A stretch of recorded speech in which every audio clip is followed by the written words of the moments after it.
ছোট্টকালে মায়ের আদর আমার নসিব হয় নাই। মায়ের আদর দিয়ে যিনি আমাকে বড় করেছিলেন, ভালোবাসা দিয়ে যিনি আমি বড় করেছিলেন, আমাকে পরম আদরে ভালোবাসা দিয়ে আমাকে সবসময় ভরে রাখতেন, তিনি আমার মা হালিমাতুস সাদিয়া। এসেছিলেন বিশেষ প্রয়োজনে, আমি তার প্রয়োজন মিটিয়ে দিয়েছি। সাবিরারে আমি আমার মায়ের জন্য গায়ের চাদর বিছাই দিয়ে বসতে দিয়েছি। একবার জোরে বলা যাবে কি মারহাবা।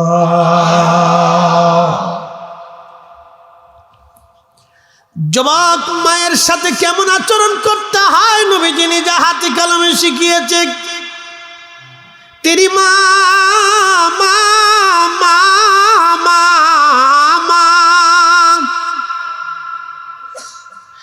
মায়ের সাথে কেমন আচরণ করতে হবে নবী শিখাইলেন। যুবক, কোনোদিন নিজের গায়ের চাদর বিছিয়ে মাকে বসতে দেও নাই, কোনোদিন মায়ের কাপড় ধুয়ে তুমি দেও নাই, কোনোদিন মায়ের বাসন ধুয়ে দেও নাই, কোনোদিন মায়ের খেদমত তুমি করো নাই, কোনোদিন মায়ের কাজ তুমি কখনো করে দেও নাই।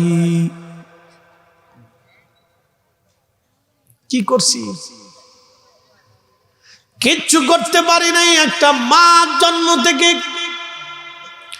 জন্ম থেকে 25 বছর পর্যন্ত এই সন্তানের পিছনে মা লেগে থাকে। ছেলেটার কাপড় মা ধুয়ে দেয়, ছেলেটার বিছানা মা ধুয়ে দেয়, ছেলেটার বিছানা মা ঠিক করে দেয়, ছেলেটার মশারি মা ঠিক করে দেয়, কম্বল মা ধুয়ে দেয়, কম্বল গায়ে দিল কিনা মা গায়ে ধুয়ে দেয়, ছেলেটার রান্না মা করে দেয়, রান্নার খাবার মা রান্না করে দেয়, তার টিফিন রান্না করে দেয়, তাকে হাতে করে মাদ্রাসা স্কুলে নিয়ে যায়, তাকে কলেজে নিয়ে চলে যায়, তারপরেও ফোন দেয় কোথায় কোন জায়গায় আসিস। 20-25 বছর একটা না পেটে ধারণ থেকে মা তোমার খেদমত করেছে। যুবক, তুমি কয়দিন মার খেদমত করেছো? কয়দিন কাপড় ধুয়ে দিয়েছো?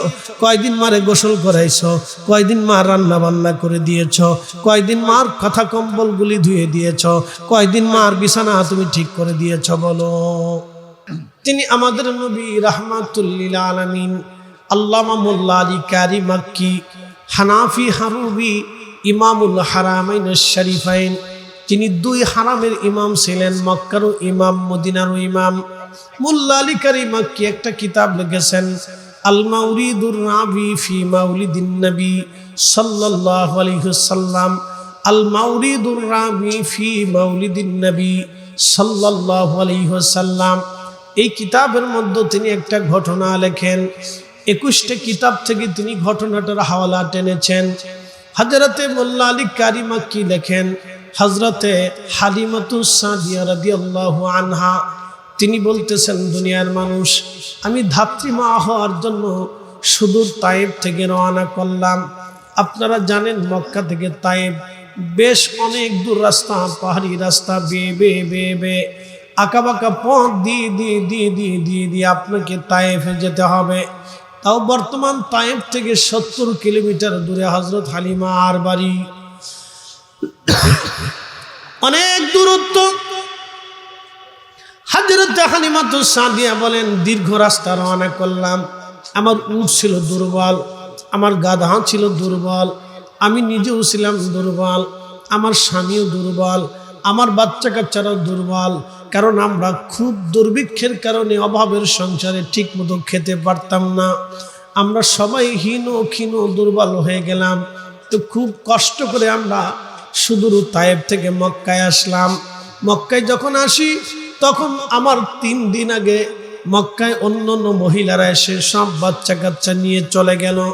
সব বাচ্চা নিয়ে চলে যাওয়ার পরে আমি যখন মক্কায় ঢুকার পরে আমি খোঁজ নিয়ে দেখলাম কারো ঘরে কোনো বাচ্চা কাচ্চা নাই, শুধু একজনের ঘরে একটা বাচ্চা আছে, তার নাম আব্দুল্লাহ। কিন্তু সে মক্কাতুল মুকাররমাত মদিনাতুল মুনাওয়ারায় সে ইন্তেকাল করেছে। তার মা আছে ঘরে আমেনা, লোকটা এতিম, বাচ্চাটা এতিম। আমি চিন্তা করলাম, হাই এমনিতে আমি দুর্ভিক্ষে পীড়িত, আমি দারিদ্র সীমার নিচে চলে গেলাম, এই বাচ্চাটা নিয়ে আমি তারে কি করে খাওয়াবো, আমি তার ভরণ পোষণ কেমনে দিব? তারপরে এতিম বাচ্চা, তার আমার খরচ খরচা দিতে পারবে না। স্বামীকে বললাম, স্বামী চলো এর চাইতে আমরা তায়েফে ফিরে চলে যাই। স্বামী আমারে ডাক দিয়ে বলল, হালিমারে, এত কষ্ট করে সুদূর তায়েফ থেকে মক্কায় আসছি, হালিমারে বাচ্চাটা নেই বা না নেই, চলো আমরা একটা বার ওই বাচ্চার চেহারাটা দেখে আসি, কেমন দেখতে, কেমন দেখা যায়। জোরে বলা যাবে কি মারহাবা। তাকদীর, ভাগ্য, জোরে বলেন কি, একসাথে বলেন জোরে কি, আরো জোরে বলেন, জোরে বলেন।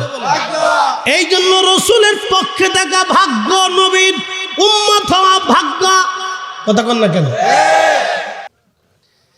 তাকদীর, ভাগ্যটা ভাগ্য। হালিমাতুস সাদিয়া বলেন, আমি বললাম, হ্যাঁ স্বামী আমার কথা তো সুন্দর, বাচ্চাটা নেই বা না নেই, একটা নজর আমরা দেখে আসি, চলো। হালিমা বললেন, আমরা দুই স্বামী আর স্ত্রী ধীরে ধীরে রওনা দিয়ে হাঁটতে হাঁটতে গেলাম। যাইয়া দেখি হযরত আমেনার করে ঘরে দোলনার ভিতরে ছোট্ট বাচ্চাটা শুয়ে আছে, তার উপরে সবুজ রেশমের কাপড় দিয়ে, জান্নাতি সবুজ রেশমের কাপড় দিয়ে ঘেরা ছিল, এবং তার নিচের অংশে সাদা জান্নাতি রেশমের কাপড় দিয়ে ঘিরে রাখা ছিল। আমি যখন কাছে গেলাম, এতই চমৎকার সুঘ্রাণ আমার নাকে লাগতেছিল। হালিমা বললেন, দুনিয়ার মানুষ এত সুন্দর হতে পারে, নবী না দেখলে বিশ্বাস করতাম না। মানুষ এত সুন্দর, মানুষ এত সুন্দর।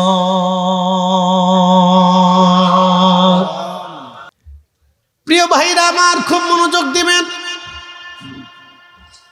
হালিমাতুস সাদিয়া রাদিয়াল্লাহু আনহা তিনি বলতেছেন, দুনিয়ার মানুষে তোমরা শোনো, আমি আমার রসুলের কাছে গেলাম ঘুম ভাঙানোর জন্য।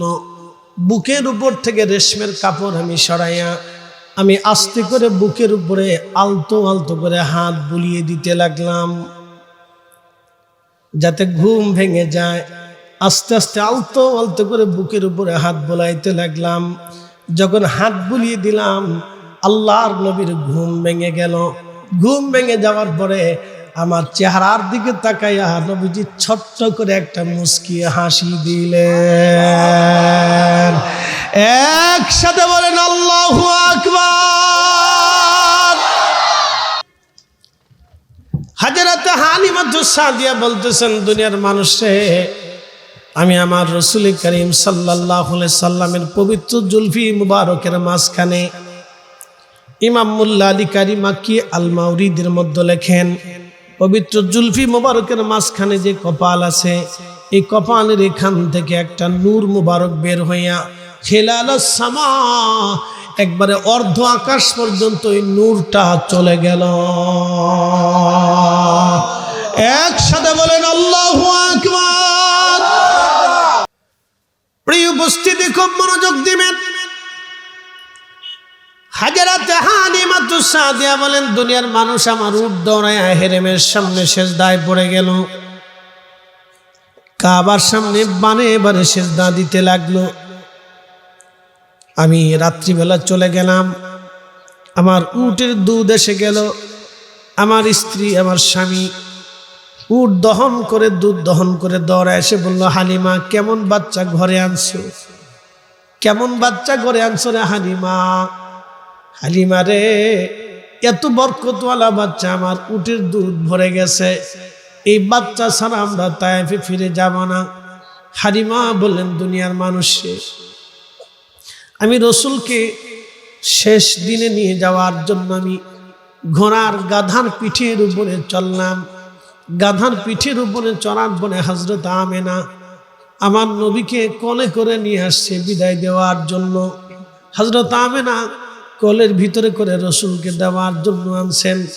আমার কোলে দিয়ে বলেন, হালিমারে তুমি জানো না আমার এই বাচ্চার শান কত হালিমা, তুমি জানো না আমার এই সন্তানের শান কত রে হালিমা। হালিমারে, এই সন্তানকে যখন আমি পেটে ধারণ করেছিলাম, তখন আমি নিজেও জানতাম না আমার পেটে কোনো বাচ্চা আছে। কে জানি স্বপ্নের ঘরে আমাকে বলে যাইতো হালিমা, আমাকে বলে যাইতো আমেনা, তুমি বড় ভাগ্যবতী, তোমার উদরে রাহমাতুল লিল আলামিন তশরিফ এনেছে। এরা আমিনা, তুমি আখিরি নবীর মা হতে চলেছ। আসমানে আহমদ, জমিনে তার নাম হবে মুহাম্মদ। একসাথে বলবেন আল্লাহু আকবার। আসমানে আহমদ, জমিনে তার নাম হবে মুহাম্মদ। আমিনা রে, আসমানে আহমদ, জমিনে নাম হবে মুহাম্মদ। হালিমা শোনো, আমি যখন আমার এই সন্তানকে দুনিয়াতে প্রসব করি, হালিমা রে, প্রসব করার সময় আমি দেখেছিলাম খারাজা মিনহা নূর, আমার ভিতর থেকে একটা নূর বের হয়। ওই নূরের আলোতে আমি আমেনা হেরেমে থাকা অবস্থায় সিরিয়ার রোমানদের রাজপ্রাসাদ আমি পরিষ্কার মতো এইখান থেকে দেখতেছিলাম। এরা হালিমা, আমার এই সন্তান কিন্তু নবী হবে। হালিমা রে, আমার এই সন্তান নবী হবে, সাবধান, তুমি কিন্তু তারে দেখে রাখবে আর আদর করবে, কষ্ট দিবে না। হালিমা রে, আমার এই সন্তান কিন্তু নবী হবে, নবী হবে। হযরত আমিনা বলতেছিলেন, হালিমা বিদায় দিলাম, তুমি চলে যাও। হযরত হালিমা বললেন, আমি রওনা করলাম। আমার উট আবার দৌড়াইয়া কাবার সামনে যে সেজদায় পড়ে গেল। আমার গাধা ছিল দুর্বল, গাধাটা সবল হয়ে লাফাইতে লাগলো। লাফায়া লাফায়া গাধা চলতে লাগলো, আনন্দে আনন্দে লাফায়া লাফায়া গাধা চলতে লাগলো। আমি ছিলাম সবার পিছে, যেতে যেতে সবার আগে চলে যাচ্ছি। তখন মহিলারা বলল, তায়েফের মহিলারা বলল, হালিমারে, তুমি না সবার পিছে ছিলা, তোমার উট না দুর্বল ছিল, এটা এখন লাফায় লাফায় কেমনে চলে রে হালিমা? আমি ডাক দিয়ে বললাম, রে তায়েফের মহিলারা, আমার কোলের মধ্যে যে বাচ্চাটা দেখো, যে শিশু দেখো, এই শিশুর বরকতে আমার গাদা গোড়া সব কিছু আজ সবল হয়ে গেছে, সবই এই শিশুর বরকত। জোরে বলেন মারহাবা। কুরআনুল কারীম আল্লাহ বলেন, ইন্না আউয়ালা বাইতিন উদিআ লিন-নাসি লাল্লাযী বিবাক্কাতাম মুবারাকান হুদাল লিল আলামিন।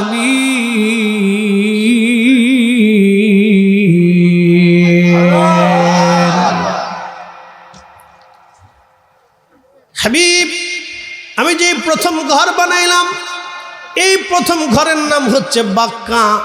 ইয়া রাসূলুল্লাহ, ইয়া হাবিবাল্লাহ, এই বাক্কাকে কেন্দ্র করে আমি তামাম পৃথিবীর মানব জাতিকে হেদায়েত করব। এই জন্য পৃথিবীর যেখানে যেখানে মসজিদ আছে, এটা কাবাকে কেন্দ্র করে মসজিদ। পৃথিবীর সব মসজিদের মূল নেটওয়ার্ক, মূল টাওয়ারের নাম হচ্ছে কাবা। পৃথিবীতে যত মসজিদ আছে, সমস্ত মসজিদের মূল হচ্ছে কাবা। কাবা শরীফ যদি না হয় তাহলে মসজিদ হবে না। সমস্ত মসজিদের মা হলো কাবা। এই জন্য সব মসজিদকে সম্মান করলে কাবাকে সম্মান করা হবে। আপনার মসজিদকে নির্মাণ করলে কাবাকে নির্মাণ করা হবে। আপনার মসজিদকে নিরাপত্তা দিলে কাবাকে নিরাপত্তা দেওয়া হবে। একবার জোরে বলা যাবে কি মারহাবা। মক্কাতে রিয়াজুল জান্নাহ নাই, অথচ সমস্ত নবী আসছে। 1,24,000 নবী রাসূল হেরেম তাওয়াফ করেছে, মক্কা তাওয়াফ করেছে কোন নবী, কিন্তু মক্কাতে রিয়াজুল জান্নাহ নাই। বাইতুল আকসাতে 70,000 নবী গেলেন, শুধু 70,000 না, আমার রাসূল সহ। মেরাজের রাত্রে 1,24,000 নবী ওইখানে উপস্থিত হলেন। ওইখানে রিয়াজুল জান্নাত আপনি খুঁজে পাবেন না, কিন্তু মদিনায় রিয়াজুল জান্নাত। তারপরে হুজরা শরীফ থেকে মিম্বর, মিম্বর থেকে হুজরা, বাকি অন্য কোথাও আপনি রিয়াজুল জান্নাত পাবেন না। এইটুকের মধ্যে রিয়াজুল জান্নাত কেন হলো? আল্লাহর নবী হুজরা থেকে মিম্বর, মিম্বর থেকে হুজরা, বারে বারে যাইতেন আসতেন, যাইতেন আসতেন, যাইতেন আসতেন, যাইতেন আসতেন, যাইতেন আসতেন, যাইতেন আসতেন, বারে বারে যাইতেন আর আসতেন, যাইতেন আসতেন, হুজরা মিম্বর যাইতেন আসতেন, যাইতেন আসতেন। এই যাওয়া আসার কারণে আমার আল্লাহ ওই জায়গাটা রিয়াজুল জান্নাহ বানাই দিয়েছে।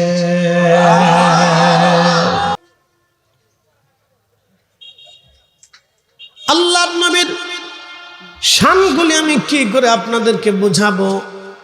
ভাষা জ্ঞান হয়তো আমার তেমন নাই, কিন্তু হাসান বিন সাবিত কি বললেন একটু শুনে যান। ইন্নাকা উলিতা মুবাররান, খুব মনোযোগ দিন, এখানে আমাদের আকীদার মাসালা আছে। ইন্নাকা উলিতা মুবাররান মিন কুল্লি আইব কাআন্নাকা কদ খুলিকতা কামা তাশা।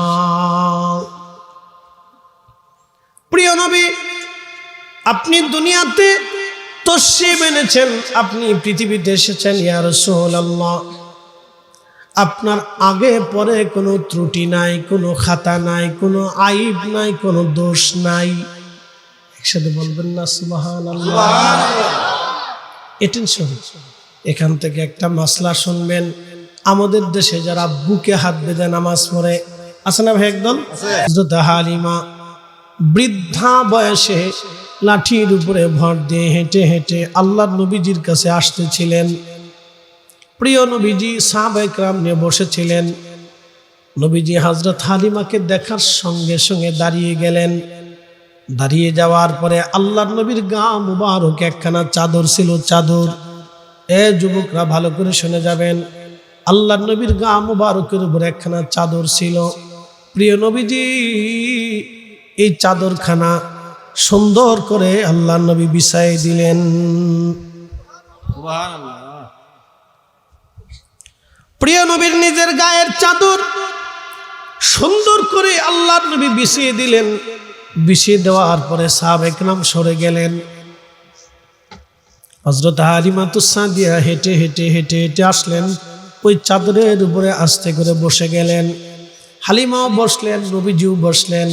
হযরত হালিমা কি যেন বলে, আর আল্লাহর নবী বিনয়ে বিনয়ে মাথা নুয়ে নুয়ে নুয়ে নুয়ে নুয়ে নুয়ে মোহাম্মদের সাথে কথা শোনে। সুবহানাল্লাহ। আল্লাহর নবী বিনয়ে বিনয়ে কথা শোনে। হালিমা কি যেন বলে, নবীজি বিনয়ে বিনয়ে শুনে, বিনয়ে বিনয়ে বলে। দীর্ঘ সময় কথা হলো, দীর্ঘ সময় কথা হলো। হালিমাতুস সাদিয়া দাঁড়ায় গেলেন, আল্লাহর নবীও দাঁড়ায় গেলেন। সাহাবীরা বললেন, হযরত হালিমা হাঁটা শুরু করলেন। নবীজি তার পথের দিকে তাকিয়ে রইলেন। দীর্ঘ সময় আল্লাহর নবী হযরত হালিমার পথের দিকে তাকানো ছিলেন। হযরত হালিমাতুস সাদিয়া চোখের আড়াল হয়ে যাওয়ার পরে সাহাবীরা এসে বললেন, ইয়া রাসূলুল্লাহি, এই মহিলাকে যার এত বড় সৌভাগ্য, রাসূল নিজের চাদর বিছিয়ে দিলেন। আল্লাহর নবীর গায়ের চাদর নবী বিছিয়ে দিলেন, আর এই চাদরের উপরে বসলো এই ভাগ্যবতী নারীকে। ইয়া রাসূলুল্লাহ, আপনি বিনয়ে বিনয়ে তার সাথে কথা বললেন, আপনি তার পথের দিকে তাকিয়ে আছেন। নবীজি কেঁদে বললেন, সাহাবীরা রে, আমি তো দলিল দেব না, বিবেক থেকে বল, কয়দিন দিচ্ছ দেও নাই, তা তুমি কি পাবা? কিচ্ছু পাবো না। নিজের চাদর মার জন্য বিছিয়ে দিয়ে রাসূল বুঝাইলো মাকে কি করে সম্মান করতে হয়। একসাথে বলবেন আল্লাহু আকবার। কে ভাই আমার, এগুলো আমাদের বুঝার দরকার। মাশাআল্লাহ, একসাথে বলেন আল্লাহু আকবার। আল্লাহু আকবার। প্রত্যেক বছর জেনারেটর দিবেন কাউসার ভাই, মিস্ত্রি কাউসার ভাই। একসাথে বলবেন না মারহাবা। মারহাবা। প্রত্যেক বছর পোস্টার দিবেন সাজু এবং সুহেল। একসাথে বলেন না মারহাবা। মারহাবা। এখন আমাদের দরকার মাইক আর প্যান্ডেল। একটা লোক উঠবেন না, এই হাঁটা দেয় কেন, বসেন বসেন বসেন, 5 মিনিট শেষ করে দেব, দোয়া করে দিব। শানের সানাত বুঝার জন্য বেশি দূরে যাওয়া লাগে না। আপনি যদি আল্লাহর ভাষাগুলি দেখেন, আল্লাহর কালাম যদি আপনি দেখেন, তাতে আপনার বুঝ এসে যাবে। আল্লাহর নবীর দরবারে শায়ের রাসূল একজন সাহাবী ছিলেন, তার নাম হাসান বিন সাবিত রাদিয়াল্লাহু আনহু। ওনার বাড়ি ছিল বর্তমান তায়েফ নগরীতে। ওনার বাড়ি তায়েফে, ওনার মাজার আছে। ওনার বাড়ি হচ্ছে তায়েফ। তো শায়ের রাসূল ছিলেন, নাত গাইতেন, রসুলের শানে নাতে রসুল গাইতেন, প্রশংসা গাথা গাইতেন। এই যে আমাদের দেশে কাজী নজরুল ইসলাম আছে না, দেখেন উনি কিন্তু কোনো মাদ্রাসার তেমন কোনো গুরুত্বপূর্ণ স্টুডেন্ট না, উনি কোনো ইউনিভার্সিটিরও কিন্তু গুরুত্বপূর্ণ স্টুডেন্ট না, উনি আন্ডার ম্যাট্রিক, কোন রকম 8 পর্যন্ত পড়ছে। আপনি দেখেন তো তার সাহিত্যের ভাষা, তার কবিতার লেখনী আপনার মাথাকে হেট করে দেবে, এটি কি করে সম্ভব। বাংলাদেশে দ্বিতীয়টা মা কোনোদিন কাজী নজরুলকে জন্ম দিতে পারে নাই, কোন মা দ্বিতীয় কাজী নজরুল জন্ম দিতে পারে নাই। আপনি তার সাহিত্য গ্রন্থ প্রবন্ধ যদি আপনি পড়েন দেখেন তো বুঝবেন যে কি মেধা তাকে আল্লাহ দিয়েছে। সমাজের বাস্তব চিত্রগুলি তিনি কিভাবে ফুটিয়ে তুলেছেন এবং ন্যায়ের উপরে তিনি কবিতার ছন্দে কিভাবে ন্যায়ের পক্ষে তার লেখনী ছিল। রাসূল করিমের শানকে তিনি কত চমৎকার করে ফুটিয়ে তুলছেন। কবি তার কবিতার ছন্দে কি চমৎকার লিখছেন।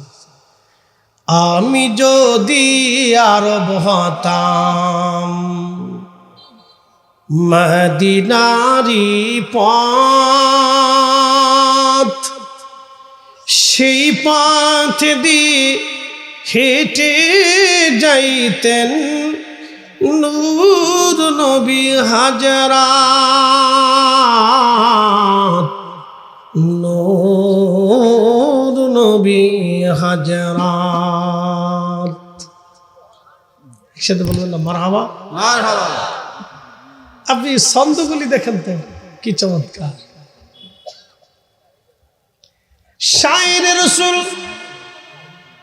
হাসান বিন সাবিত মসজিদে নববীর ভিতরে আমার নবীজির শান গাইতেন আরবি ছন্দমালা। ইন্নাকা উলিদতা মুবাররান মিন কুল্লি আইব কাআন্নাকা কদ খুলিকতা কামা তাশা ওয়া দাম্মাল ইলাহু ইসমান নবী বিইসমিহি ইজা قال في الخمس المؤذن نشهد وشق له ليدله فذو العرش محمود وهذا محمد। একবার জোরে বলবেন কি মারহাবা। আল্লাহুম্মা সাল্লি আলা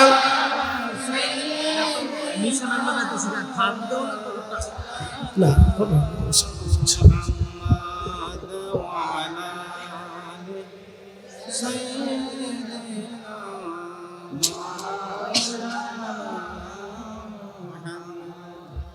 আচ্ছা, আমার কথা কি বুঝতে কোনো অসুবিধা নাই তো? ইনশাআল্লাহ আমরা সবাই বুঝি। বলেন রাসূল আমাদের একজন, কথা ঠিক আছে না ভাই? আগে আরো নবীরা আসছেন, তেনারা আমাদের আমরা তাদের উম্মত না।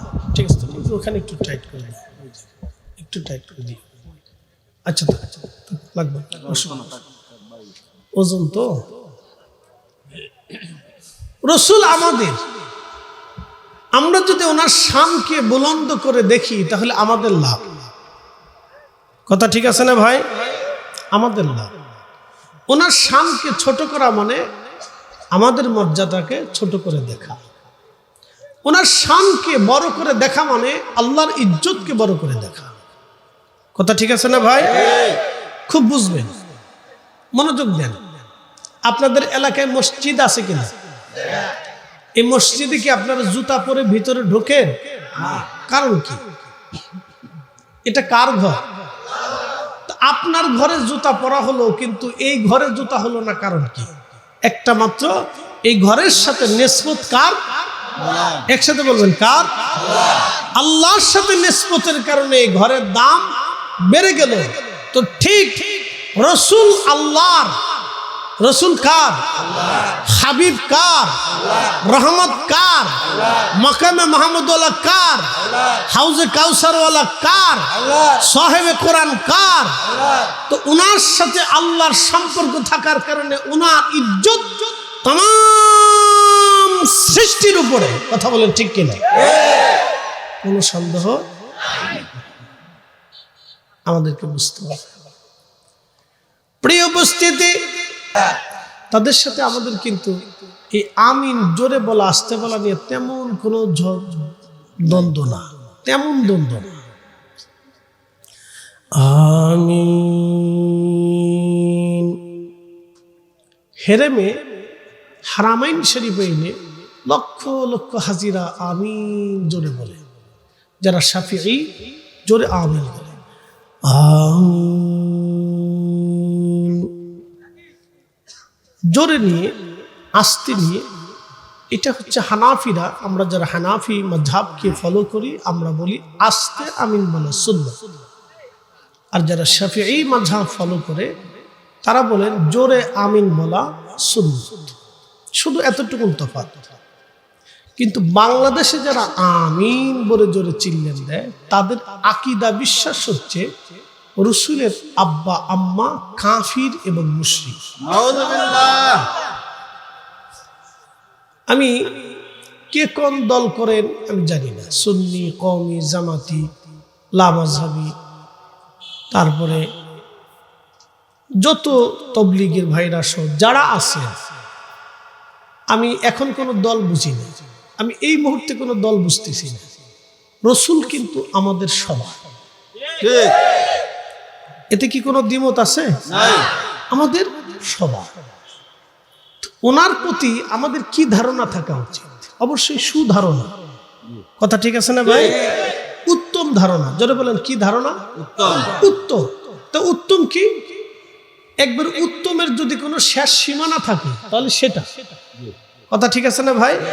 উত্তম মানে উত্তমের কোনো যদি সীমানা শেষ থাকে তাহলে একবারে শেষ সীমানা পর্যন্ত। আমাদের প্রত্যেকেরই তার প্রতি এক উত্তম ধারণা থাকা উচিত।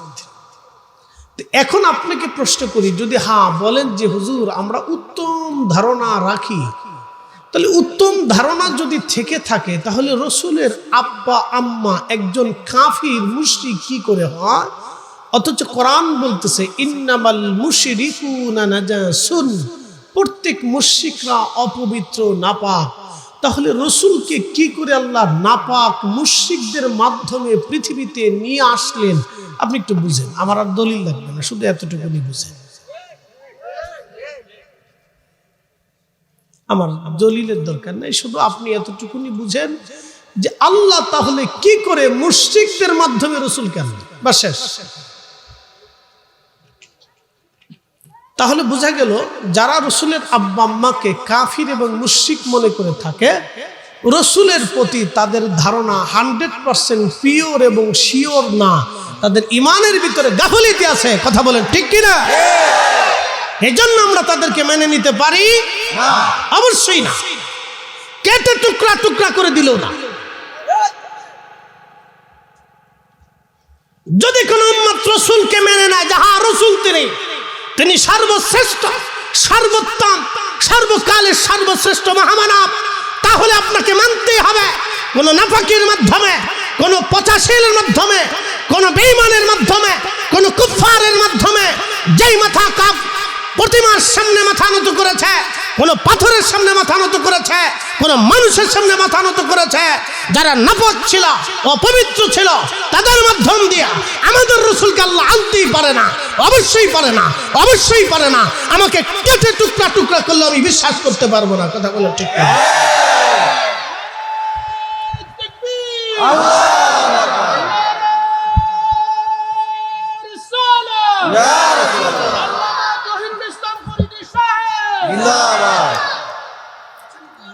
এটা আমাদের বুঝের জিনিস। ঝগড়ার বিষয় না বাবা। কথা ঠিক আছে না ভাই? এটা আমাদের সবাইকে বুঝতে হবে। রসুল কিন্তু আমাদের সব কিছুর ঊর্ধ্বে। আপনি দুনিয়াতে যেই দল করেন, আপনি যেই পীরের মুরিদ হন, অসুবিধা নেই, আপনি যার কাছে পছন্দ হয়েছেন আপনি গেছেন। কথা ঠিক আছে না ভাই? আপনার যেই বক্তার ওয়াজ শুনতে পছন্দ হয়েছে, ভাল লাগছে শুনে, আমরা নিষেধ নাই বা আমরা কারো নিন্দাও করব না। আমি ব্যক্তিগতভাবে কারো ত্রুটি বিচ্যুতি এগুলো আমি বলি না, কারণ ব্যক্তি হিসেবে আমি তো নিজে 100% পিওর না। আমি আরেকজনকে গালি কেমনে দিব? কথা ঠিক আছে না ভাই? ব্যক্তি হিসেবে আমি তো নিজেই মাসুম না, তাহলে আমি আরেক ভাইকে কেন গালি দিতে যাব? ঠিক আছে না ভাই? এই জন্য কোনো ব্যক্তি নিয়ে আমি আলোচনা, এটা হয়তো আগেও ছিল কিন্তু এখন আমি এগুলো করি না। এটা আমি তখন বুঝলাম যে না, এটা ঠিক না, তো খুব মনোযোগ দিয়ে। কিন্তু রাসূল করিম সাল্লাল্লাহু আলাইহি সাল্লাম তিনি মহা ঊর্ধ্বে, তিনি আমাদের সবার ঈমান। সবার কি ঈমান? তিনি কিন্তু ঈমানের একটা অবিচ্ছেদ্য অংশ। লা ইলাহা ইল্লাল্লাহ মুহাম্মাদুর রাসূলুল্লাহ সাল্লাল্লাহু আলাইহি, তিনি ঈমানের একটা অবিচ্ছেদ্য পার্ট। অতএব এটাকে আপনি অস্বীকার করার কোনো সুযোগ নাই। আচ্ছা, পর্দা যদি খুলে দেওয়া যায় তাহলে খুলে দেন, খুলে দিয়ে নিচে বিছাই দেন, লোকেরা বসুন, পর্দার দরকার নাই তো এটা খুলে দেন। জায়গা না হলে পর্দার দরকার নাই, খুলে দেন, সবাই বসুন। একটু জিকিরে লা ইলাহা ইল্লাল্লাহ লা ইলাহা লা ইলাহা লা ইলাহা লা ইলাহা ইল্লাল্লাহু মুহাম্মাদুর রাসূলুল্লাহ সাল্লাল্লাহু আলাইহি ওয়াসাল্লাম। প্রিয় উপস্থিতি, খুব মনোযোগ দিয়ে শুনবেন। ভাগ্য যেটা বলেন, কি ভাগ্য? কি ভাগ্য? কি ভাগ্য? আবু জাহেলের হয় নাই, উতবার হয় নাই, সাইবার হয় নাই, মুগিরার হয় নাই, আবু লাহাবের হয় নাই। যেই নবীর চাচা আহা কোলে করে, কাঁধে করে, পিঠে করে দস্তরখানায় নিজে বসে খাইতেন, ভাতিজাকে কখনো জুদা করতেন না যে চাচি খাবার দিবে কি না দিবে। ঠিক আছে না ভাই? অনেক চাচিরা হিংসা করে না, ভাতিজা ভাতিজিদেরকে হিংসা করে। সৎ মা থাকলে হিংসা করে না? হিংসা করে। বাপ যে যতই বলুক যে আমি মুহাদ্দিস আর সাইকুল হাদিস আর ফেরেশতা, সৎ সন্তানদেরকে সৎ মারা হালকা পাতলা হলেও হিংসা করে। কোন সাইকুল হাদিস বউ যদি বিয়ে করেন তাও হিংসা করবে। ওই জাতগত স্বভাব এটা, বুঝতে পারছেন? যার সোজা হিসাব বলে দিলাম, বাকি ঝুঁকি দেখি না, হিংসা করছে। এই জন্য ওই সময় বাবার কি উচিত জানেন? কেউ যদি দ্বিতীয় স্ত্রী গ্রহণ করেন, যে আপনার স্ত্রী মারা গেছে, আগে সন্তান আছে, আপনি দ্বিতীয় স্ত্রী গ্রহণ করছেন, তারা শুনে রাখবেন আপনার স্ত্রীর উপরে 100% ছেড়ে দিবেন না, নিজের সন্তানকে নিজে কাছে বসায় খাওয়াবেন। বুঝতে পারছেন? নিজে হাতে পোশাক কিনে দিবেন, সবাইকে সমানভাবে কিনে দিবেন, আগেরটা পরেরটা সব বাচ্চারা একসাথে বসে বসে নিজে বেড়ে বেড়ে বাচ্চাদেরকে খাওয়াবেন। কারণ মহিলা মানুষ তো, তারা ঘরের ভিতরে থাকে, অনেক কিছু তারা বুঝে না, হয়তো কোনো কারণবশত হিংসা করতে পারে, হিংসা আসতে পারে। নিজের সন্তানের প্রতি একটু মায়া বেশি হতে পারে, পরের সন্তানটার প্রতি মায়াটা একটু কম আসতে পারে, আসতেই পারে। কি কথা ঠিক আছে না? সে তো মা, তার পেটের বাচ্চার প্রতি মায়া বেশি এসে গেছে, সে তো মা, আসতেই পারে। এখানে দোষ দিবেন না, এখানে দোষ ধরবেন না, বরং এখানে খুব কন্ট্রোল করবেন, নিজেকে ঠান্ডা মাথায় কন্ট্রোল করবেন যে সে তো মা, তার সন্তানের প্রতি তার দরদ বেশি আসতেই পারে। এই জন্য মা হিসেবে তাকে দোষ দিবেন না, কিন্তু আপনাকে নিজেকে ঠান্ডা মাথায় কন্ট্রোল করতে হবে। এটা অনেকেই বুঝে না, খুব গ্যাঞ্জাম ফাসাদ করে, ঝগড়া ফাসাদ করে। এই সময় গ্যাঞ্জাম ফাসাদ, ঝগড়া ফাসাদ করবেন না, খুব ঠান্ডা মাথায় টেকেন দিবেন। নিজের সন্তান ওই সময় একসাথে বসায় খাওয়াবেন, নিজে কিনে দিবেন, নিজে বাচ্চা, সব পক্ষের বাচ্চাদেরকে নিজে নিজে নিয়ে ঘুরবেন, বাচ্চাদেরকে সময় দিবেন, অথবা কিন্তু ওই বাচ্চা ঠকে যাবে। বুঝতে পারছেন?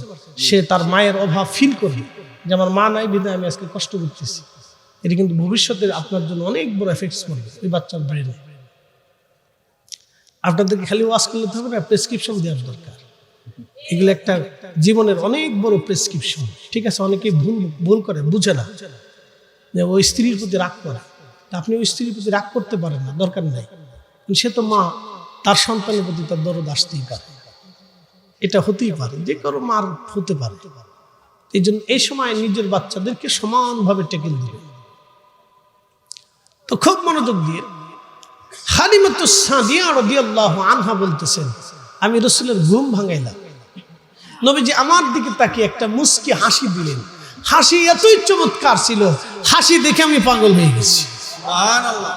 স্বামীকে বললাম, স্বামী, আমি সন্তান ছাড়া কখনো তাইফে ফিরে যাব না, আমি তাকে নিয়েই যাব, টাকা দিক বানান।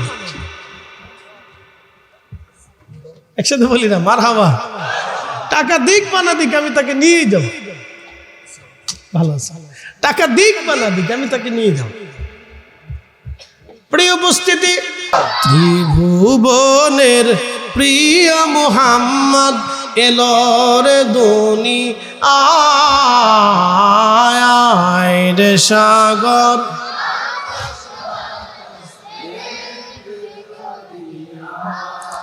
আয় রে সাগর,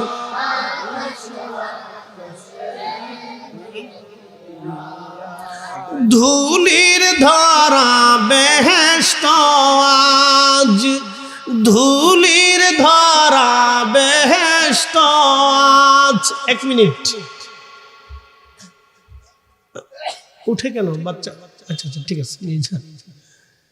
তো খুব মনোযোগ দেন, কাজী নজরুল ইসলাম লিখতেছে, ধুলির ধরা বেহেশত আজ, জয় করিল দিল রে লাজ, আজকে খুশির ঢল নেমেছে ধূসর সাহারায়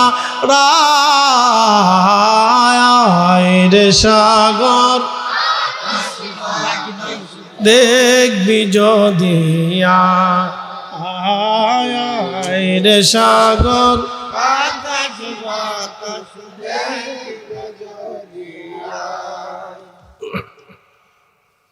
খিলাল আস-সামা, নূর মুবারক মধ্য আকাশ পর্যন্ত চলে গেল। হালিমাতুস সাদিয়া রাদিয়াল্লাহু আনহা বলেন, আমি কপালের মধ্যে চুমা লাগাইলাম, কোলের মধ্যে নিলাম। এত চমৎকার সুঘ্রাণ পৃথিবীর কোনো আতরে আমি কখনো অনুভব করি নাই। আমি যখন কোলে নিছি, আল্লাহ অটোমেটিক আমার শরীরটাকে সতেজ করে দিলেন। আমি রাসূল করিম সাল্লাল্লাহু আলাইহি সাল্লামের মুখে আমার স্থান দুগ্ধ পান করাইতে লাগলাম। আমি হীন ক্ষীণ দুর্বল ছিলাম, অভাবের তাড়নায় ঠিক মতো খেতে পারতাম না। আল্লাহ আমার অটোমেটিক সবল করে আমাকে আল্লাহ সবল সুস্থ বানিয়ে দিলেন। আচ্ছা 1 মিনিট। সুস্থ হওয়ার পরে হালিমাতুস সাদিয়া বললেন, আমি দেখলাম আমার উট দড়ি ছিঁড়ে দৌড়াইয়া লাফাইয়া লাফাইয়া হেরেমের সামনে, কাবা শরীফের সামনে দিয়ে সেজদায় পড়ে গেল। উট কে? কে? বনের যত পশু গান ভক্তি করতই 2 চরণ, মেঘমালা ছায়া দিত গায় গো নবীজি, কোন সাধনে পাইব তোমার। হালিমা যে নবীকে পাইছে, এটা কি ভাগ্য? জোর বলে, এটা কি ভাগ্য? নবীজির চাচা আবু তালিবও পেল না। চাচা কখনো রসুলকে জুদা করতেন না, নিজে এক বিছানায় ঘুমাইতেন, কোলে করে কাঁধে করে তিনি যেখানে যাইতেন সাথে করে নবীকে নিয়ে যাইতেন, যে চাচি আদর নাও করতে পারে। বুঝেন, দেখেন, চাচা বাবার মতো, ভাতিজারা সন্তানের মতো। এই কথা সারা জীবন মনে রাখবেন। চাচা বাবার মতো, ভাতিজারা সন্তানের মতো। এটা যদি নজরে দেখেন তাহলে কোনোদিনও ঝগড়া হবে না। চাচা বাবার মতো। রাসূল করিমের চাচা আবু তালিব কোলে করে কাঁধে করে নিয়ে ঘুরে বেড়াইতে, খাইতে একসাথে খাইতে, নবীজিকে নিজে গোসল করাই দিতেন। আহা, জীবনের বিরাট একটা পাঠ তার রাসূলের সাথে সাথে সাথে সাথে সাথে সাথে নিয়ে ঘুরে বেড়াইতে, কিন্তু শেষ সময় নসিব হলো না, বড়াতে বড়াতে। আল্লাহ নবী বহু রিকোয়েস্ট করলেন, চাচা একটা বার শুধু কানে কানে আমাকে বলেন লা ইলাহা ইল্লাল্লাহ মুহাম্মাদুর রাসূলুল্লাহ। চাচা আপনি একটা বার বলেন, শুধু কানে কানে বলে যান, তাই আমি আল্লাহর সাথে কথা বলব, শুধু বলে যান। বহুবার অনুরোধ করলেন, চাচা শুধু বলে যান। শুধু বললো যে আমি যদি এখন গোপনে বলি মক্কার মানুষ কি মনে করবে, শুধু মানুষের চিন্তা, সে হেদায়েত শূন্য হলো। এই জন্য আপনাদেরকে বলবো, মানুষ কি বলবো সেটা কিচ্ছু দেয় আসে না। জীবনের শেষ সময় পর্যন্ত রাসূলের পক্ষে থাকতেই হবে। মানুষ কি বললো তাতে কিচ্ছু আসে না।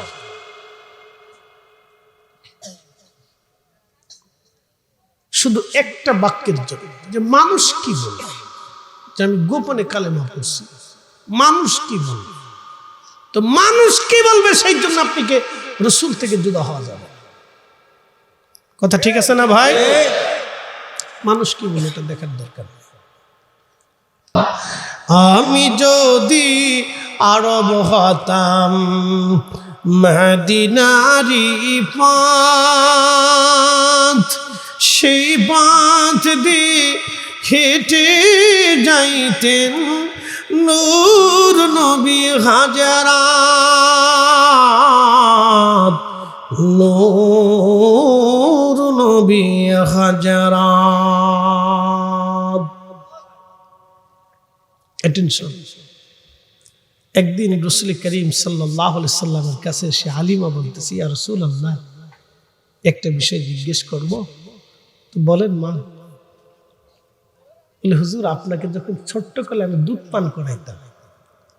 সুবহানাল্লাহ বললেন না? আপনি দেখেন, মা হালিমা কি রাসূলের মা না?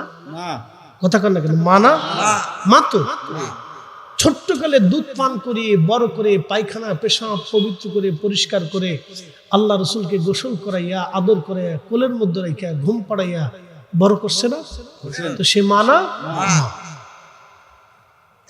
তো মা হয়ে সন্তানকে ডাকতেছে ইয়া রাসূলুল্লাহ, কি ইয়া মুহাম্মদ বলে ডাক দিতে পারতো না? এই কথা কর না কেন? এটা কি হালিমার অধিকার ছিল না? ছিল তো, সে তো মা, তার তো অধিকার ছিল হে মুহাম্মদ ডাক দিতে পারতেন, কিন্তু জীবনে কোনোদিন হে মুহাম্মদ বলে ডাক দেন। ইয়া রাসূলুল্লাহ বলতেছি, ইয়া রাসূলুল্লাহ আপনার খেদমতে আমার একটা প্রশ্ন। বলেন। আপনি ছোট্টকালে দুধ পান করতেন, আপনাকে আমি আমার ডান স্তনের দুগ্ধ পান করাইতাম। নবী গো, বাম স্তনের দুগ্ধ কখনো আপনাকে পান করাইতে পারি নাই, কারণটা কি বলবেন? এর হাকিকত কি? আল্লাহ নবী মুস্কি হাসি দিয়ে বলেন, মা এর ভেদ হচ্ছে আমার একটা দুধ ভাই ছিল, আমি জানতাম যদি আমি তখন সমস্ত দুধ খেয়ে ফেলি তাহলে আমার ভাইয়ের হক নষ্ট হবে। হয় না? আরো জোরে বলেন। আমরা 2 ইঞ্চি জমির জন্য ভাই পিটি পিটি করে, ছি ছি ছি, আবার নাম দিছে আমি রাসূলের উম্মত। তোর উম্মত হইতে কইছি কেডা? হ্যাঁ কথা কর না। 2 ইঞ্চি জমির জন্য ভাই ভাই পিটি পিটি করে, কিসের উম্মত হইছো তুমি? তুমি কিসের উম্মত হইছো? যে নবীজি শরীয়তের শিশুকালে হাকিকত একটা ঊর্ধ্বে, শরীয়ত দৃষ্টিকোণ থেকে যে নবী শিশুকালে মায়ের কোলের মধ্য থেকে ভাইয়ের হক আদায় করছে, তখনও নবী জানে আমার ভাই আছে, তার হক আদায় করতে হবে। তিনি নবী, কুরআন নাজিল হওয়ার আগেও নবী, কুরআন নাজিল হওয়ার পরেও নবী, কুরআন নাজিল হওয়ার আগেও জানে, কুরআন নাজিল হওয়ার পরেও জানে, কুরআন নাজিল হওয়ার আগেও তিনি নবী জানে, কুরআন নাজিল হওয়ার পরেও তিনি জানে। কি কথা বলেন? আমরা যখন বলি তখন অনেকেই ভাইরা কয়ে তো বেদাতি বুঝে।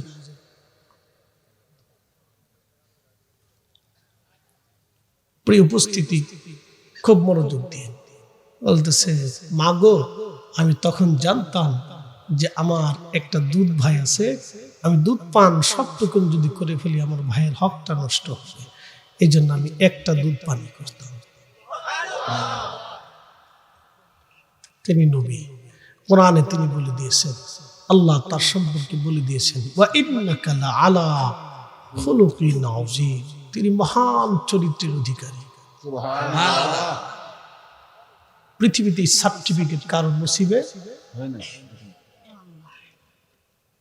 কোন নসিব হয় না, কারণ নসিব হবে কখনো হবে না। ওয়া ইন্নাকা লাআলা খুলুকিন আযীম, তিনি মহান চরিত্রের অধিকারী।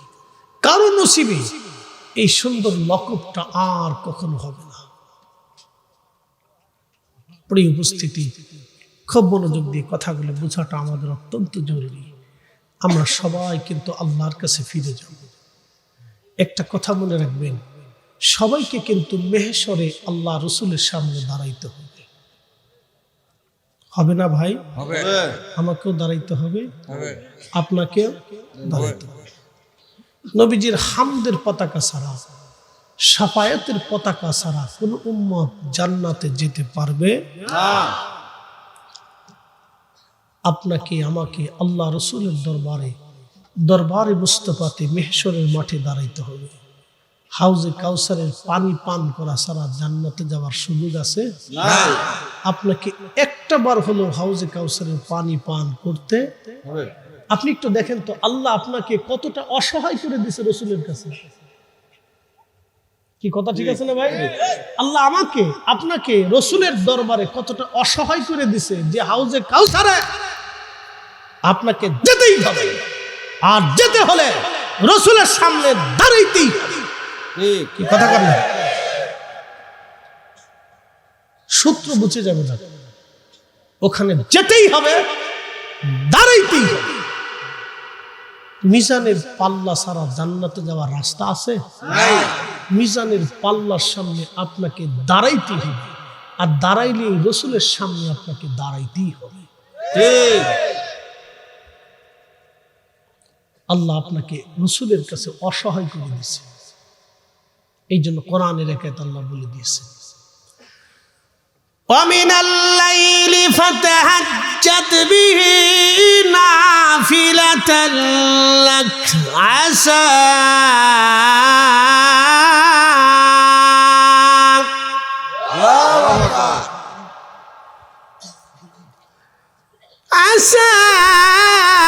أن يبعثك ربك مقاما محمودا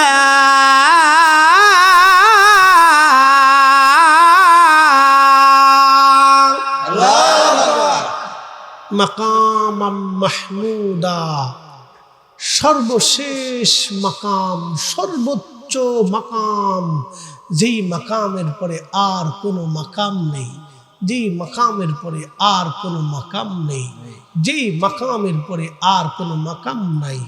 আল্লাহ বলে, হাবিব তাহাজ্জুদ পড়েন, শেষ রাত্রে উঠে আমাকে সেজদা দেন। বন্ধু, আপনার জন্য আমি আশা, অবশ্যই আশা আরবি শব্দ, এটা কোনো কোনো ক্ষেত্রে সম্ভবত অর্থ দেয়, কিন্তু ইমাম ইবনে কাসির তাফসীর ইবনে কাসিরের মধ্যে লিখছেন, যখন এটা কোরআনে রসুলের ক্ষেত্রে আশা শব্দ এসে গেল তখন এটা সম্ভবত থাকলো না। আল্লাহ এখানে অবশ্যই বোঝাচ্ছেন যে অবশ্যই আপনাকে দিয়ে দিব মাকাম মাহমুদা, সর্বোচ্চ মাকাম, সর্বোচ্চ মাকাম, সর্বোচ্চ মাকাম। সাহাবে কেরাম বলেন, হুজুর আল্লাহ কি বুঝাইতে চাইছে? নবী বলেন, আমি হাসরে যা চাবো আল্লাহ তাই দিবে, তবে শুনে রাখো আমি একটা উম্মত জাহান্নামে থাকতে বেহেশতে যাব না, আমি আমার উম্মত নিয়েই বেহেশতে চলে যাব। জোরে জোরে জোরে জোরে। এখন উম্মতের মতো উম্মত হইতে হবে। সুদে উম্মত, ঘুষে উম্মত, আজারে উম্মত, ফাসিকে উম্মত, হারামি উম্মত, তারপরে শরাবি উম্মত, এগুলি হইলে লাভ হবে না। কথা কন না? উম্মতের মতো উম্মত হইতে হবে। কথা ঠিক আছে না? উম্মতের মতো উম্মত হইতে হবে। আমার দেশে বহু হাজি আছে সুদে হাজি, বুঝে হাজি, অপরের জমি খাওয়া হাজি বহু আছে, অপরের জমি খাওয়া হাজি। ডোন্ট মাইন্ড, মনে কিছু নিয়েন না বাপ, আপনি কবরে চলে যাবেন, আমিও কবরে চলে যাব। আল্লাহ আমার এখানে বসাইছে, এই বয়সে আল্লাহ এখানে বসাইছে, আমার চেয়ে তো বয়সালা বহু আছে, আমার দিনের পর দিন রাতের পর রাত পড়াইতে পারে বহু আলেমে দেশে আছে। আল্লাহ আমার এখানে বসাইছে, কেন বসাইছে জানেন? কিছু হক কথা বলার জন্য। যদি আমি না বলি, কিয়ামতের ময়দানে কঠিন জবাবদিহিতার আওতায় আসবে। রসুল যদি জিজ্ঞেস করে, তোমাকে তো আমার দোয়ার কারণে এখানে বসানো হয়েছিল, আল্লাহ তোমাকে এখানে বসিয়েছে, তুমি কি বলে আসছো? হক বেহক কি বলছো তুমি? সেদিন যদি আমি কিছু জবাব দিতে না পারি, তাহলে আমার অবস্থাটা কি হবে? এই জন্য এইখানে বসে আপনাকে বোঝানো আমার দায়িত্ব। অপরের জমি মেরে খেয়ে কি লাভ হবে বলেন তো? আমার দেশের বহু ভাই আছে, নিজের জমি বুঝাই দেয় না, নিজের বোনের জমি বুঝায় না। 40 বছর পার হয়, বোনের জমি দেয় না। 20 বছর পার হয়, বোনের জমি দেয় না। ভাই মরে গেছে, এতিম ভাতিজা ভাতিজি সম্পদ চাষা বুঝাই দেয় না। কত কিছু, কত যন্ত্রণা তন্ত্রণা করে। কোন গরিব মানুষ এতিম বাচ্চাদের সম্পদ সে বুঝাই দেয় না। বলেন, এই সম্পদ মেরে আপনি কি করবেন? কতদিন আপনি পার পাবেন? হাসরে কে পার করবে আপনাকে? কবরে আপনাকে কে তরাবে? আল্লাহ রোশানুল থেকে আপনাকে কে পার করবে?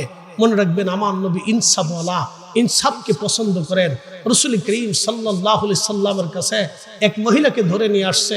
নবী বললেন, কেন ধরে আনছো? বলে, হুজুর সে চুরি করছে, হাতে নাতে ধরছি। আল্লাহর নবী বললেন, যেহেতু চুরি করছে, হাতে নাতে ধরছো, তাহলে তার হাত কেটে দাও। সাহাবায়ে কিরাম বলেন, ইয়া রাসূলুল্লাহ, মহিলা সম্ভ্রান্ত পরিবারের নারী, হাত কাটা কি মাফ করে দেওয়া যায় না? আল্লাহ রাসূল তখন রাগান্বিত হয়ে জালালি হয়ে বলেন, এ সাহাবীরা, পূর্বতন নবীর উম্মতরা ধ্বংস হয়ে গেছে শুধু বেইনসাফির জন্য, স্বজন প্রীতির জন্য। তারা অন্যায় বিচার করত, মুখ দেখে দেখে বিচার করত, তারা ন্যায় বিচার করত না। আল্লাহ আকাশ থেকে পাথর বর্ষণ করেছে, জমিনকে ধসিয়ে দিয়েছে, আল্লাহ আগুন নিক্ষেপ করে দিয়েছে, দুর্ভিক্ষ দিয়ে তাদেরকে ধ্বংস করে দিয়েছে, তাদের জন্য বৃষ্টি বন্ধ করে দিয়েছে, শুধু অন্যায় বিচার করার জন্য, অন্যায় বিচার করার জন্য, ন্যায় বিচার না করার জন্য। বাংলার সমাজে সমাজে সমাজে সমাজে গ্রামে গ্রামে তাকায় দেখেন, বাংলাদেশে 100% পিওর ন্যায় বিচার কয়টা হয়? টাকা দেখে বিচার হয়, মুখ দেখে বিচার হয়, দল দেখে বিচার হয়, মত দেখে বিচার হয়, আত্মীয় দেখে বিচার হয়, স্বজন প্রীতির বিচার হয়। কথা বল না কেন?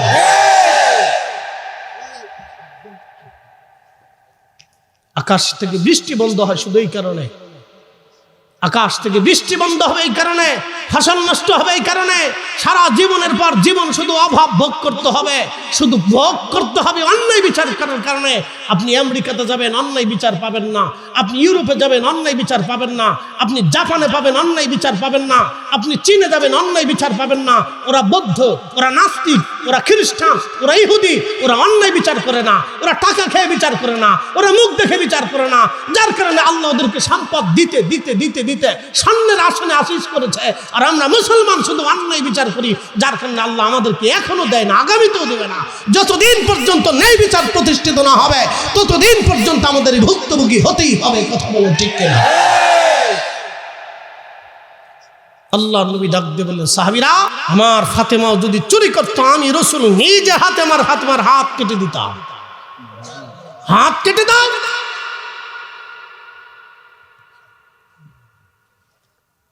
কথা বোঝাটা জরুরি বন্ধু আমার। এখানে আল্লাহ আমাকে বসাইছেন কিছু হক কথা বলার জন্য। গরিব মানুষ চেয়ে থাকে যে হুজুর বুঝে আজকে কিছু হক কথা বলে যাও। আমরা যদি না বলি তো সমাজে বলবে কি? কথা ঠিক আছে না ভাই? দাওয়াত দেন না দেন সেটা আপনাদের বিষয়। আমি জানি অনেকে বলে হুজুর এই ওয়াজ করেন, আপনি অনেক দাওয়াত দিবেন। আমি প্রত্যেক বছর 2000 দাওয়াত এমনি ফেরত দিয়ে দিই। আপনি আমার কাছে যদি গাড়িতে 7 দিন থাকেন তো বুঝবেন যে কি পরিমাণে দাওয়াত আসে। আমার ছেলেগুলি ফোন রিসিভ করে সারতে পারে না, ওরা অস্থির হয়ে যায়। বাড়ি গেলে আমি ফোন বন্ধ করে রাখি। আমার স্ত্রী রাগারাগি করে, ধুর তোমার লোকে বিয়ে বসে বিপদেই পড়ছি।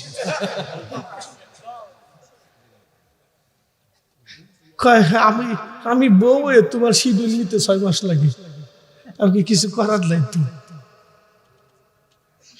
তো খুব মনোযোগ দিয়ে।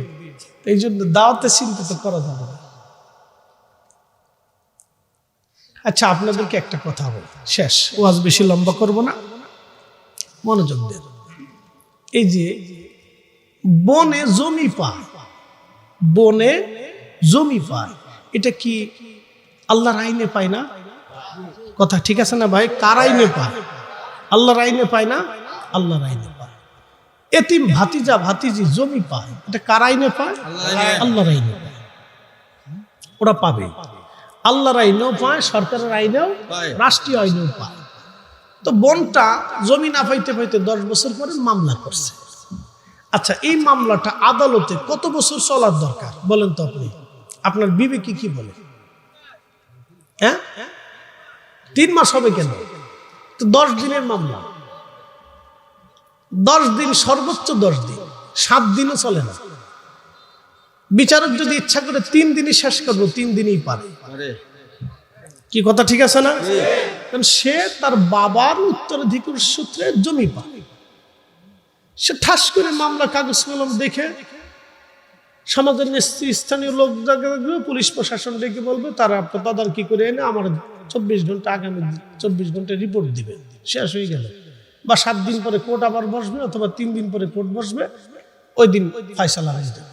তো পুলিশ প্রশাসন যাবে, তদারকি করবে, দেখবে যে না ঠিক ঠিক ঠিক ঠিক সে শেষে জমি পায়ে যাবে, সে রিপোর্ট দেবে, হ্যাঁ স্যার এই জমি পায়, সে তার আপন বন্টন জমি পাচ্ছে, এই নিয়মে সে পেয়ে যেতেছে, কতটুকু এতটুকু এতটুকু পাচ্ছে। আদালত ওই সময় পুলিশ প্রশাসনকে বলে দেবে, আপনারা উপস্থিত থেকে এলাকার চেয়ারম্যানকে ডেকে বলবেন, অথবা উপজেলার চেয়ারম্যান সাহেবকে ডেকে উপস্থিত বলবেন যে আপনাদের নেতৃত্বে তারা এই জমি এই 24 ঘন্টার ভিতর বুঝাই দিয়ে আমাকে পরবর্তী পদক্ষেপে রিপোর্ট পেশ করতে হবে। তো তারা দিতে বাধ্য, তার 14 গোষ্ঠীও দিতে বাধ্য। কথা ঠিক আছে না? যদি না দেয় তাহলে আদালত বলবে আপনার উপরে কঠিন বিচার। ন্যায় বিচার প্রতিষ্ঠিত হলে এই সমাজে কত অন্যায় বিচার ধ্বংস হয়ে যাইতো। কথা বলেন ঠিক কিনা? কিন্তু ঘটনা হলো কি, আদালত কয় মালটুস, উকিল কয় মালটুস, সেটা কয় মালটুস পালটুস, মালটুস পালটুস। জমি হলো 6 টাকার, খরচ হবে 9 টাকা। কি কথা খারাপ করছি ভাই? সে গরিব মানুষ, জমি পাবে, জমির খরচা হলো 6 টাকা, সে খরচা হয়ে যাবে 9 টাকা। অনেকে দুঃখে পড়ে, বিপদে পড়ে চিন্তা করি, এত আদালত ঘুরতে ঘুরতে আমি কাজ করবো না, আদালত ঘুরবো, আমি আমার বাচ্চাদের খাওয়াবো না, আদালত ঘুরবো। অনেকেই মানে কষ্টে পড়ে শেষ পর্যন্ত আদালতেই যায় না। বলেন এই নিভৃতের চোখের পানি কি আল্লাহর কাছে মঞ্জুর হবে না? হ্যাঁ, কত ভয়াবহ আখিরাত হবে সেই দিন, সে নিজেও জানে না। কত কঠিন মেহেশর হবে সেই দিন, সে নিজেও বোঝে না যে কত কঠিন মেহেশর হবে। আহা, আপনাকে একটা কথা বলি, নামাজ পড়েন নাই, আল্লাহ মাফ করবে। হ্যাঁ, আল্লাহ মাফ করবে, হ্যাঁ অবশ্যই মাফ করবে, অবশ্যই মাফ করবে। রোজা রাখেন না, হ্যাঁ আল্লাহ মাফ করবে, অবশ্যই মাফ করবে।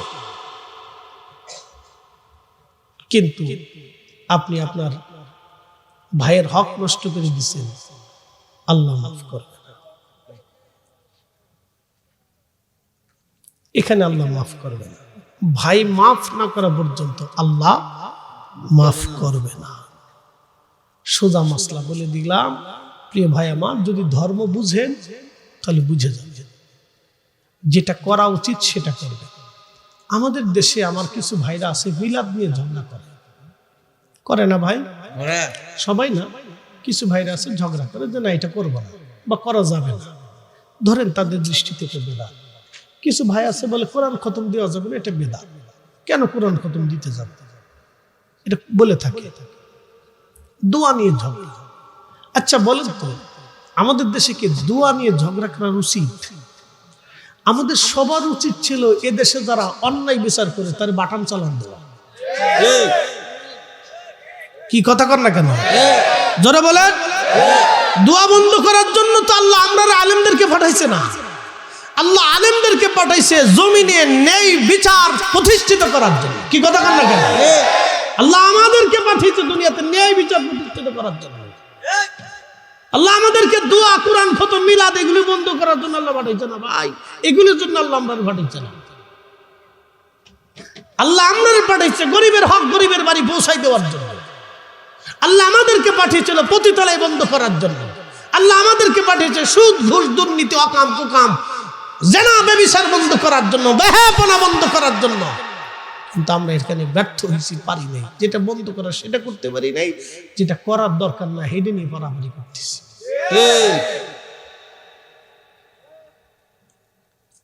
তো প্রিয় উপস্থিতি, কথা যদি যুক্তিপূর্ণ না থাকে তাহলে বলবেন যে ফরিদুল হুজুর কথার যুক্তিকতা নাই। আমি যুক্তিকতার কথাই বলছি। যেটা বন্ধ করার প্রয়োজন ছিল আমরা সেটা পারি নাই, যেটা বন্ধ করার দরকার না আমরা সেটা বন্ধ করছি। এটার লেগে আমরা পাড়াপাড়ি করতেছি। প্রিয় উপস্থিতি, হাজরাতে হালিমাতুস সাদিয়া রাদিয়াল্লাহু আনহার কথা বলছিলাম। মুস্তাদরাকে হাকিম লিসাইয়াইনে একটা হাদিসে কারিমে আসছে,